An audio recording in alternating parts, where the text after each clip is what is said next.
الله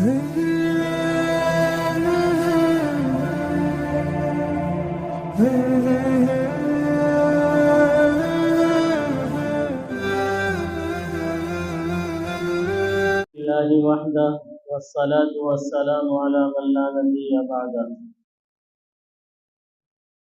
أما بعد فأعوذ بالله من الشيطان الرجيم. بسم الله الرحمن الرحيم. والعصر إن الإنسان لفي خسر إلا الذين آمنوا وعملوا الصالحات وتواصوا بالحق وتواصوا بالصبر. آج یکم محرم الحرام ہے. یکم محرم الحرام یعنی سن 1447 ہجری کا پہلا دن ہے. قمری اعتبار سے نیا سال. جب شمسی اعتبار سے جسے ہم انگریزی سال کہتے ہیں، جب اس کا نیا سال آتا ہے تو تقریباً سب کو پتہ ہوتا ہے، اور 2 دن پہلے سے 4 دن پہلے سے نئے سال کی ایڈوانس مبارکباد قبول کیجئے میسیج آنے لگتے ہیں. اور یہ سلسلہ میسیج کا اس سے 2-4 دن پہلے سے شروع ہو کر کے 2-4 دن بعد تک چلتا ہے. اور اس کو ہم جانتے نہیں کہ یہ بھی نیا سال ہے. وہ مبارکباد کا سلسلہ چلنا چاہیے یا یہ نہیں چلنا چاہیے، وہ ایک الگ موضوع ہے، لیکن جاننا چاہیے یا نہیں چاہیے. جس طرح ہم اس کو جانتے ہیں، یہ نہیں ہے کہ ہمیں بالکل پتہ نہیں رہنا چاہیے کب جنوری آئی اور کب فروری آئی. ہمارے جتنے بھی دنیاوی ضروریات ہیں وہ سارے کے سارے اس سے وابستہ ہیں. ہم کہیں کسی بھی فارم پہ تاریخ لکھیں گے تو ہم یکم محرم الحرام نہیں لکھ سکتے.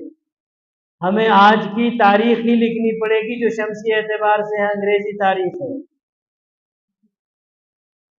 تو جتنے بھی دنیاوی ضروریات کے ہمارے کام ہیں یہ سارے کے سارے اس سے وابستہ ہوتے ہیں، تو یہ بھی ہمیں یاد رہنی چاہیے. لیکن دینی جو ہماری شعائر ہے، دینی جو ہماری عبادتیں ہیں، اور وہ ایام سے متعلق ہیں. دینی جو عبادات ہیں اور وہ ایام سے متعلق ہیں، یعنی دنوں سے متعلق ہیں کہ فلاں دن میں فلاں عبادت ہوگی، فلاں دن میں فلاں ہوگا، اور فلاں دن اتنی فضیلت والا ہے. یکم محرم الحرام فضیلت والا ہے، 10 محرم الحرام فضیلت والا ہے. ماہ ذی الحجہ میں 10 تاریخ کو بقرعید ہوگی، اور رمضان المبارک میں روزے رکھے جائیں گے. یکم شوال کو عید ہوگی. یہ جو سارے کے سارے جو ساری کی ساری عبادتیں ہیں ایام سے متعلق، یہ ایک بھی انگریزی اعتبار سے نہیں ہے، شمسی اعتبار سے نہیں ہے، یہ ساری کی ساری چاند کے اعتبار سے. تو چاند کی تاریخ کا یاد رکھنا یہ بھی ضروری ہے. اور کیا ہے؟ فرض کفایہ ہے. یعنی اگر کوئی ایک آدمی بھی ایسا نہ رہے جسے چاند کی تاریخ یاد نہ ہو تو سارے کی ساری آبادی گنہگار ہوگی، سارے کے سارے لوگ گنہگار ہوں گے. لیکن چلیے یہ کام تو جو ہلال کمیٹیاں ہیں وہ کر رہی ہیں، جو ہلال کمیٹیاں ہیں وہ کر رہی ہیں. لیکن یہ یاد نہ رکھنے کا گناہ اس کا تو تدارک ہلال کمیٹیاں کر رہی ہیں، اس کے یاد رکھنے پر ثواب بھی ہے.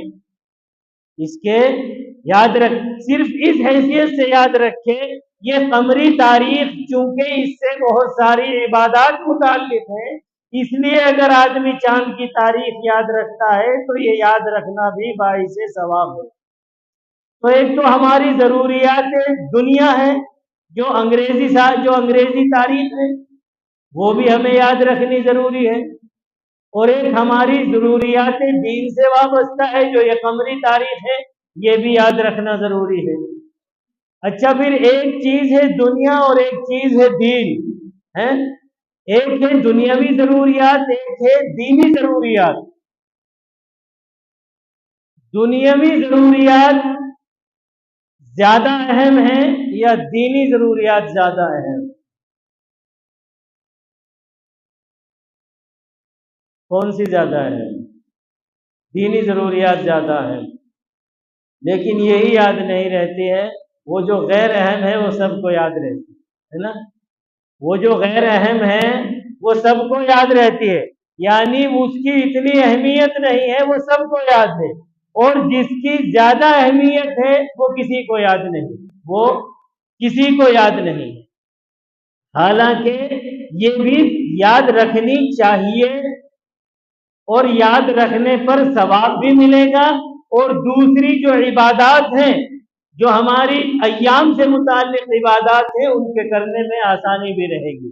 ایک بات تو یاد کرنی تھی یکم محرم الحرام سے متعلق۔ دوسری بات یہ ہے کہ جیسا آج یہ نیا سال ہے، یہ نیا سال ہے، تو اس کو تو ہم چونکہ زیادہ جانتے نہیں ہیں، یاد نہیں رکھتے ہیں، لیکن جب جنوری کا نیا سال آتا ہے تو بڑی خوشیاں منائی جاتی ہیں۔ تو اگر دل کے اندر یہ افسوس ہو کہ آج بھی ہمیں خوشی منانی چاہیے، یار یہ تو ہمارا دینی سال اور قمری سال شروع ہو رہا ہے، جب ہم اس میں خوشی مناتے ہیں تو آج بھی خوشی منانی چاہیے۔ تو نہ خوشی منانے کا موقع وہ ہے، نہ خوشی منانے کا موقع یہ ہے، یہ کوئی خوشی کا دن نہیں ہے، بلکہ اللہ تبارک و تعالی نے ارشاد فرمایا ان الانسان لفی خسر، انسان خسارے میں ہے۔ انسان خسارے میں کیوں ہے؟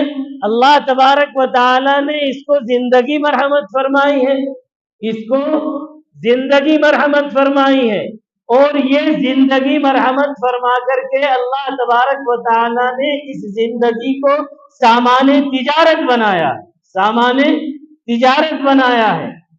یا ایھا الذین آمنوا هل ادلکم علی تجارۃ تنجیکم من عذاب الیم، تو اسے سامان تجارت بنایا۔ ایک جگہ فرمایا ان اللہ اشتری من المؤمنین انفسهم واموالهم بان لهم الجنہ، اللہ تبارک و تعالی نے اس زندگی کو جنت کے بدلے خرید لیا۔ تو یہ سامان تجارت ہے، یہ زندگی کاہے کے لیے سامان تجارت ہے؟ جو ہمیں عذاب سے نجات دلوانے والا ہے اور جنت کو کمانے کا ذریعہ ہے یہ زندگی۔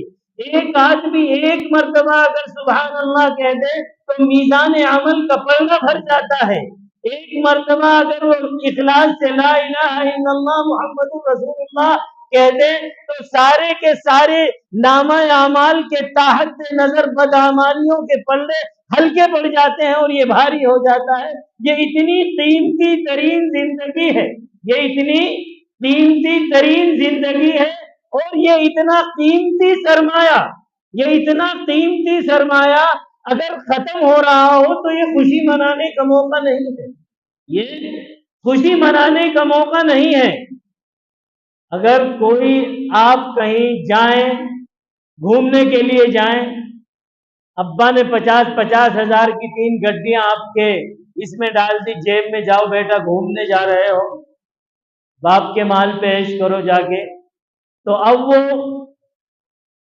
ایسا نہیں ہے کہ اس میں سے خرچ کرتا رہے گا اور ایک جب گڈی ختم ہو جائے گی تو تالیاں بجائے گا، شاباش ایک گڈی تو ہو گئی بھائی ختم، ایک گڈی تو ختم۔ ایسا کوئی ہے؟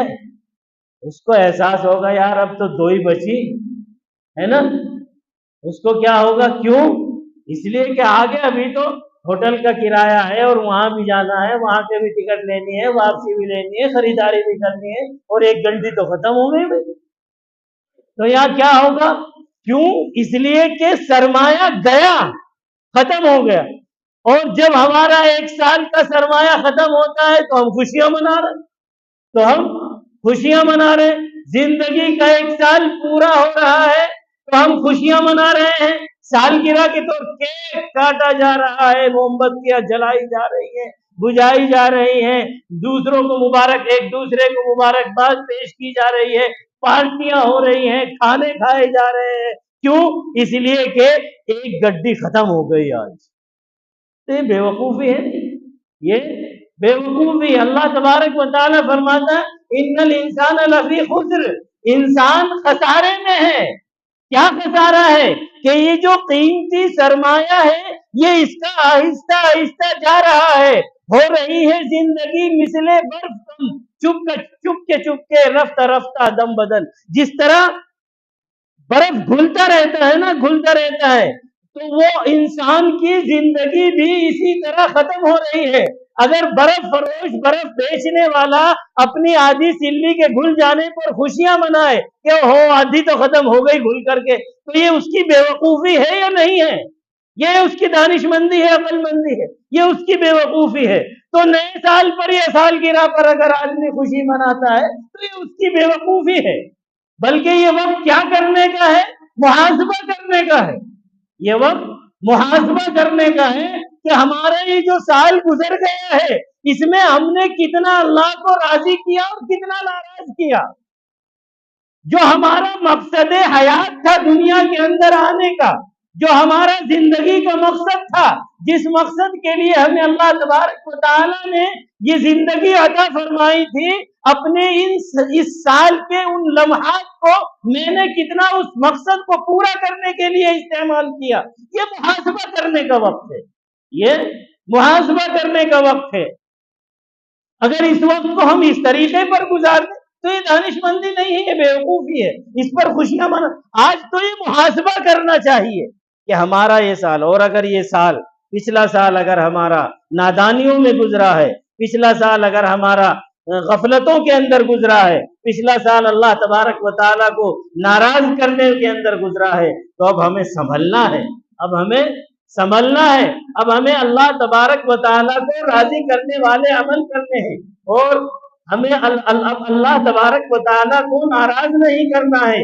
یہ ہے سمجھداری کی بات. یہ ہے وہ ایک بہلول دانا تھے نا، بہلول دانا، خلیفہ ہارون رشید رحمت اللہ علیہ کے زمانے میں. خلیفہ ہارون رشید بنو عباس کا ایک خلیفہ گزرا ہے. یہ بھی جلیل القدر خلفاء میں سے تھا ویسے تو اسی کے زمانے میں ایک مجذوب قسم کے آدمی تھے حضرت بہلول رحمت اللہ علیہ. سب تو ان کو مجذوب ہی سمجھتے تھے، سب تو ان کو یوں ہی سمجھتے تھے یہ کوئی پاگل پھر رہا ہے. لیکن کچھ لوگ ایسے ہوتے ہیں جو اللہ تبارک و تعالیٰ کے ہاں ان کا مقام و مرتبہ، اللہ کے رسول صلی اللہ تعالیٰ علیہ وآلہ وسلم نے فرمایا بکھرے بال ہوتے ہیں، اور نہ ان کا معاشرے میں کوئی مقام ہوتا ہے. کسی دروازے پہ جائیں تو نہ ان کا استقبال ہوتا ہے. لیکن اللہ کے ہاں ان کا یہ مقام ہوتا ہے کہ اگر وہ قسم کھا لیں، لو اقسم باللہ لا ابرہ، تو اللہ تبارک و تعالیٰ ان کی قسم کو پورا کرتے ہیں. یہی بہلول دانا ایک مرتبہ بات دوسری طرف جا رہی تھے، اس کے کنارے پر بیٹھ کر کے، دریا کے کنارے پر بیٹھ کر کے گھروندے بنا رہے تھے. گھروندے سمجھتے ہیں؟ اب تو اصل میں بچے نہیں کھیلتے، اب تو جیسے شعور آتا ہے موبائل سے کھیلنا شروع کر دیتے ہیں بچے. پہلے بچے کھیلتے تھے، تھوڑی سی گیلی سی ریت ہوتی تھی، اس میں پیر گھسا کر کے اس کے اوپر بہت سارا ریت اس طرح برابر کر کے پھر پیر نکال لیتے تھے، گھر بن گیا ہے نا. وہ گھر بنا کر کے خوش ہوتے تھے. تو اسی طرح گھروندے بنا رہے تھے بہلول دانا رحمت اللہ علیہ. تو زبیدہ اور جو ہارون رشید کی اہلیہ تھی زبیدہ، وہ اور ہارون رشید ایسے ہی ٹہلنے کے لیے نکلے تھے. تو زبیدہ نے جب وہ گھروندے بنا رہے تھے پوچھا بہلول کیا کر رہے ہو؟ کہ جنت کے محل تعمیر کر رہا ہوں. کہ بیچو گے؟ ہاں لے لے. کتنے میں؟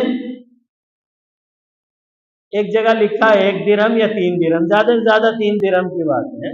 اس نے کہا کہ 3 درہم میں لے لے. زبیدہ نے حکم دیا اپنے خزانچی کو 3 درہم بہلول کو دے دو. اس نے بھی لکھ دیا کہ لکیر کھینچ کر کے کہ بہلول نے یہ مکان زبیدہ کے ہاتھ فروخت کر دیا، جنت کا یہ محل. اب وہ ہارون رشید کہنے لگا تم بھی کیا وہ ہو، اس کو یہ باولا آدمی گھروندے بنا رہا ہے، تم نے اس کو دے دیے. اس نے کہا کہ کوئی بات نہیں. رات کو خام میں ہارون رشید نے جنت دیکھی. جنت میں ایک محل دیکھا جس میں زبیدہ کا نام لکھا ہوا ہے. اب زبیدہ کا نام لکھا ہوا، اس نے کہا کہ یہ کس کا محل ہے؟ کہ یہ تمہاری بیوی زبیدہ کا محل ہے. دربان نے کہا کہ میں اندر سے دیکھ لوں؟ کہ اندر نہیں جا سکتے ہو. اندر جانے کی کوشش کی، دربان نے پکڑ کے کھینچا، آنکھ کھل گئی. آنکھ کھل گئی تو اب نیند نہیں آ رہی ہے، اب نیند نہیں آ رہی ہے. صبح صبح اٹھے اور کہا کہ بہلول کو بلاؤ. بہلول سے کہا کہ بہلول کو تلاش کرو کہاں ہے.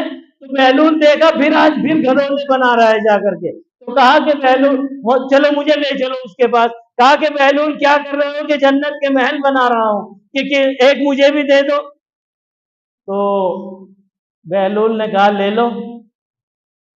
کتنے پیسے لوگ ہیں کہ پوری سلطنت دے دو اپنی پوری، کہ کل تو 3 درہم میں دیا تھا کہ وہ تو بغیر دیکھے کا سودا تھا، اب تو دیکھ کر کے سودا ہو رہا ہے، اب تو دیکھ کر کے سودا ہو رہا ہے، اب تو پوری جنت دے، اب تو پوری سلطنت دے۔ ہارون رشید نے کہا پوری سلطنت لے لو، کہا کہ میری ٹھوکروں میں رہتی ہے تیری سلطنت، تو جا محل بھی لے جا اور سلطنت۔ بہرحال میں عرض کر رہا تھا کہ کچھ لوگ ایسے ہوتے ہیں لو اقسم باللہ لا برا، تو یہی بہلول دانا ایک مرتبہ اس کا مذاق اڑانے کے لیے ہارون رشید نے کہا کہ بہلول یہ چھڑی رکھ لو، جب کوئی تمہیں اپنے سے زیادہ بیوقوف نظر آئے اسے دے دینا ایک چھڑی۔ یہ شاید اس محل سے پہلے کی بات ہوگی ہے نا، ورنہ اس محل کے بعد تو سمجھ ہی گیا ہوگا مقام و مرتبہ ہارون رشید۔ اس نے کہا ٹھیک ہے رکھ لی۔ اب ہارون رشید بات آئی گئی ہوگی، ہارون رشید بہت دنوں کے بعد بیمار ہوا۔ اب بیمار ہونے کے بعد بہلول عیادت کے لیے آئے اور بہلول نے پوچھا کیا حال ہے؟ کہ بس آخری وقت ہے، اب تو چلنے چلانے کا ٹائم ہے، دعاؤں کی ضرورت ہے۔ تو بہلول نے کہا کہاں کا سفر ہے؟